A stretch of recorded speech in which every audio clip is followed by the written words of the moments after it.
അതെ അതെ, സ്വന്തം റിങ് വെച്ച് കളിച്ചോ, അത് വെച്ച് കളിച്ചോ. അവന് വേറെ ഉണ്ട്, അവന് വേറെ കളിപ്പാടുണ്ട്. അവന് കൊടുക്കണ്ട മോനെ, അവന് വേറെ ഉണ്ട്. രണ്ടുപേർക്ക് ഷെയർ ചെയ്യാൻ പറ്റില്ല. അത് പറഞ്ഞ ബാലിയുടെ മുഖം നോക്ക്. ആലിന്റെ കളിപ്പാട്ടം എന്തിയാ കണ്ണ? ആലു കളിപ്പാട്ടം എന്തിയാ മോന്റെ? അല്ലെങ്കിൽ കിളി പോയിരിക്കുകയാണ്, അല്ല ഉറങ്ങുവാൻ.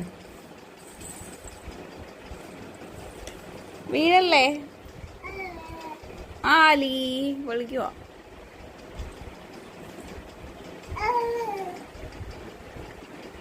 മെല്ലെ മെല്ലെ മെല്ലെ പിടിച്ചോ, കുഴപ്പമില്ല കേട്ടോ. അങ്ങനെ തന്നെ. Good baby. ആരാ നോക്കാൻ വന്നേ? അസ്വാഭാവികമായ എന്ത് സൗണ്ട് കേട്ടാലും ഇറങ്ങി വേടാ. ചേച്ചി ഒന്ന് വിളിക്കുവാണ്. ചേച്ചി കേറിക്കോ, വാ കേറിക്കോ, കേറിക്കോ, കേറിക്കോടി, വാ.